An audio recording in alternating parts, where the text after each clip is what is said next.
Discovery Cove is an all-inclusive luxury day resort with animal encounters, swimming, food, drinks, and more. In this video, we're going to give you a tour of the park, plus things that we would do different next time and some tips to save you money. So, let's get started.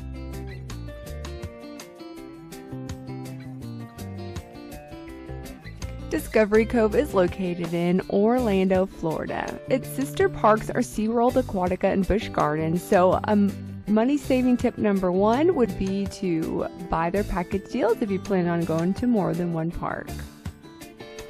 Our money-saving tip number two is to check the dates. The price changes daily, so I was looking in advance for this year of 2026, and it looks like the best prices for the rest of the year are going to be in September through December. They have some pretty good prices then, so if you can swing going at the end of the year, you're definitely going to save a lot of money. And if you want to save even more money, you can get the day resort package, which is the same thing as with the Dolphin package, except you don't get the Dolphin experience. You're going to save about $50 a person.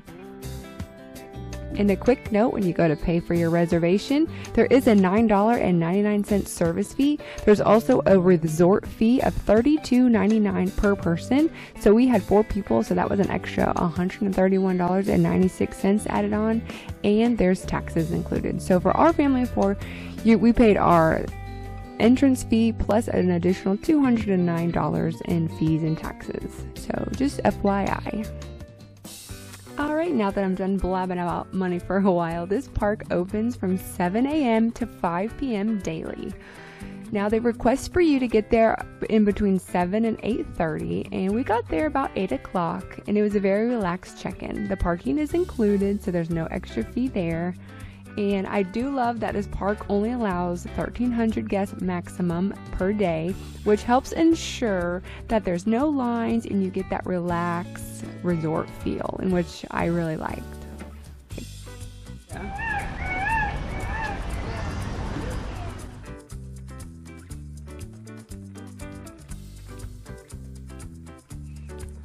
Now, since we got there before breakfast, the Laguna Grill was our first stop. Now, they serve breakfast from 7 a.m. till 10:30, and then it closed down, and then they reopen for lunch from 11 to 3:30, and it's all included.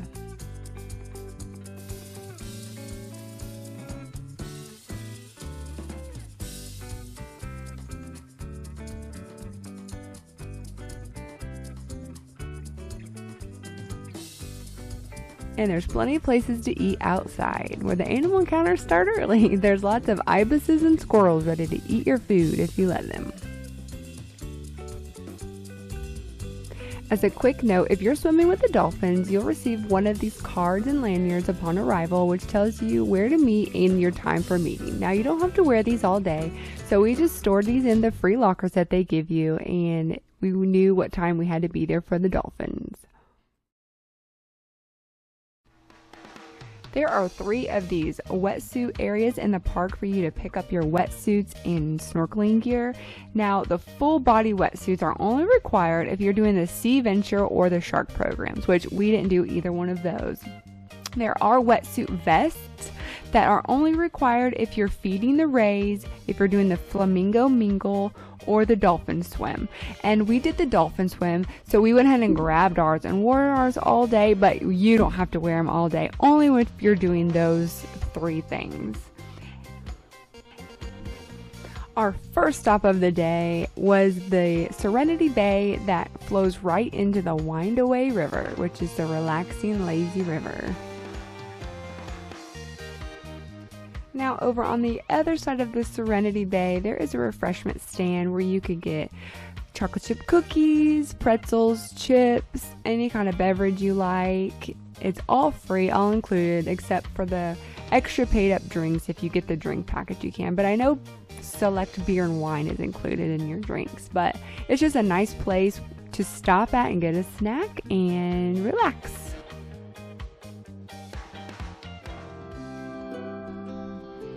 The lazy river was our family's favorite thing that we did there. I can't even tell you how many times we did it. We just kept getting in it and doing it over and over again. and then doing things in between, obviously. But it's definitely the most relaxing. The water is a bit warmer. I mean, it's refreshing in the summer, I'm sure, but it's warmer than the reef, the Grand Reef, and where you swim with the dolphins. The temperature is like in the 70s, so it's a little bit cooler in those areas. But this area is just perfect.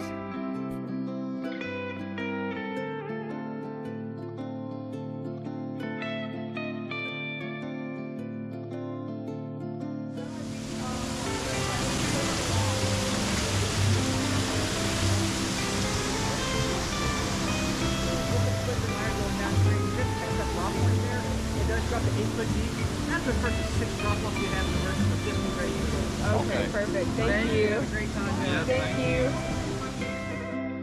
you. There's lifeguards all throughout the lazy river. This was just telling us how the water level changes. It can be, you know, shallow in some areas and then up to 8 feet in other areas. So if you're uncomfortable swimming in deep water, just make sure you got a flotation device or these little noodles that you can just grab before entering the lazy river.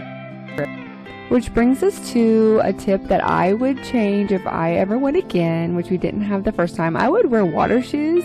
You can buy water shoes here, but I'm sure they're pretty expensive. So if you can get them before you come, you should do it, because you're walking around the park all day. The sand can get extremely hot, especially on a hot sunny day in Florida. And then the water level changes in the river, and I know almost everyone in our family scuffed up our toes. And the rocks over in the freshwater oasis area, they were just like smaller and they were a lot harder to walk on, and they hurt your feet. And then you're walking in and out of the bathroom with no shoes on. I just recommend getting water shoes. I would definitely wear them the next time I go.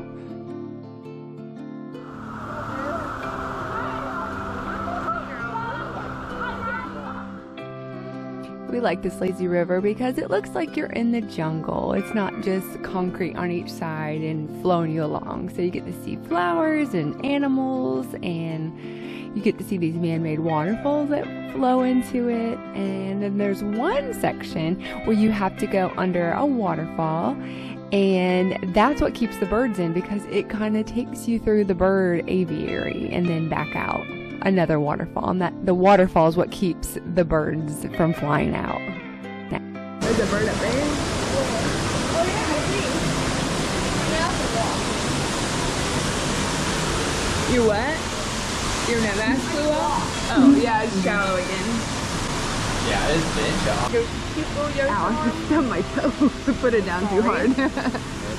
But I can still walk. Yeah. I mean, it's not deep at all. I can too, but I like riding. It's so cute. I like walking because it feels like you're walking through a river. Whee! Because it is a river, but not really. Oh, you're gonna go through another waterfall. Yeah, you go out of it. Wow. I think you go into it and through waterfall.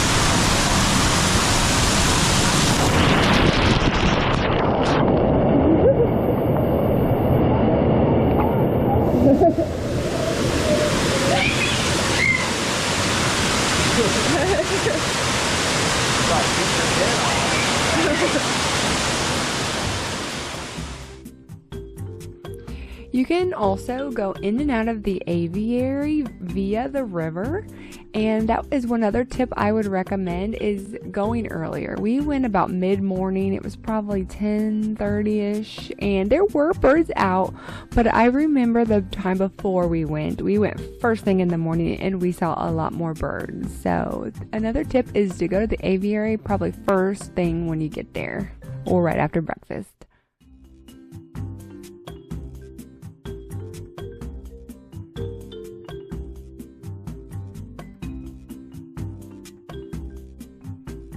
Once you're in the aviary, there are bird identification cards and little cups of food that you can grab to try to feed the birds.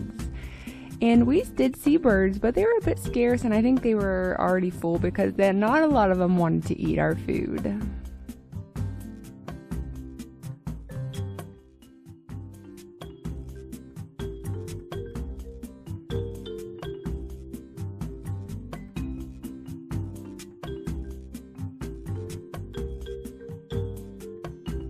Oh, there we go. He ate.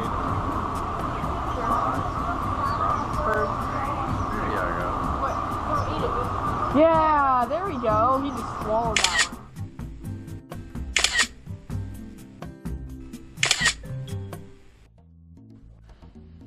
You can also access the freshwater oasis from the Windaway River. The first thing you'll come upon is Monkey Island, and there was no monkeys when we went around it the first couple times. They do post times where you can come back and they have like a monkey talk where they'll feed the monkeys. So we came back around 2, and the lady was feeding the monkeys, but it was staying pretty hidden. They're little monkeys. They are called cotton top tamarins, and here's a quick picture of them, and maybe you'll see them next time you go. Now in the same area is the river otter. You just keep going around Monkey Island, and then the river otters, they stay behind plexiglass. It was really busy the day we were there, so we really didn't get a close-up view of them. And then when we went back later and there was nobody standing in front of the glass, it was like kind of hidden. We didn't really get to see the otters, sadly. So we didn't really get to see the otters, we didn't really get to see the monkeys.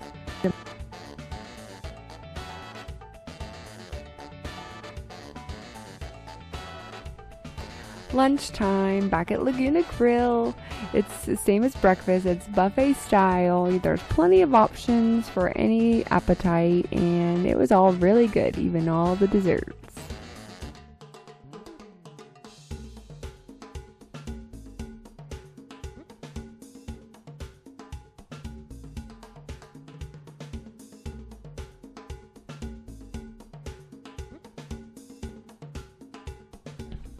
After lunch, we ventured over to the Grand Reef. Now, it spans about 2.5 acres and contains 1 million gallons of water. Now, before entering, you can pick up free snorkeling gear over where you get your wetsuits. You get to keep the snorkel, but you have to return the mask. So just so you know, you grab a snorkel and a mask if you want to go snorkeling. And then as you enter the reef, there are life vests there that they provide for you. Everyone has to wear one, no matter what your swimming ability is. Now the reef, it has shallower ends and deeper ends for snorkeling, and this area is a bit colder for sure. My younger son and husband didn't really do it because it was a bit too cold for them, but me and my older son, we went snorkeling, and you can see tons of tropical fish, rays, and even sharks. But you see the shark through plexiglass, so no danger involved. Once you get in the water completely, the coldness of it just goes away, and it's some really amazing snorkeling. Like, you get so close to these beautiful creatures that God created. It's such an amazing experience.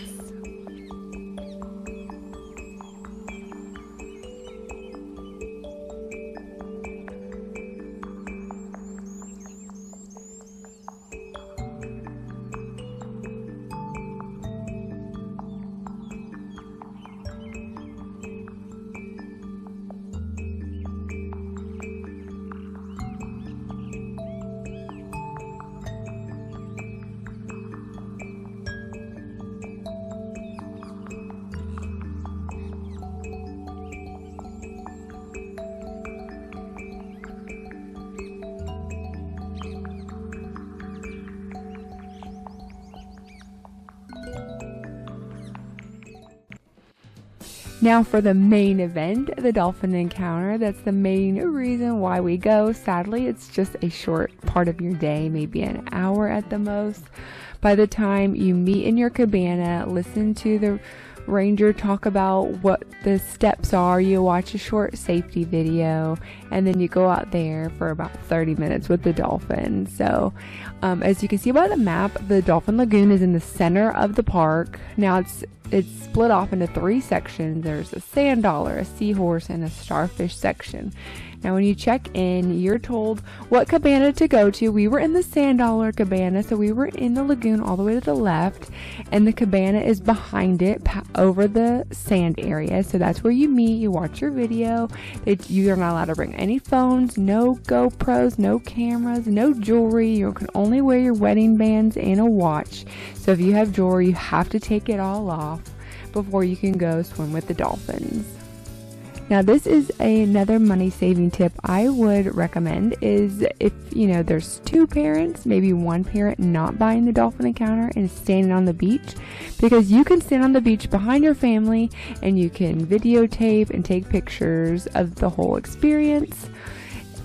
instead of having to buy their professional photos, which are pricey, we did buy one photo at $50, and all of their photo packages were all $200 or more. So that is an option to save you money. That's what we would do next time and save a lot of money. So we sadly only got one picture.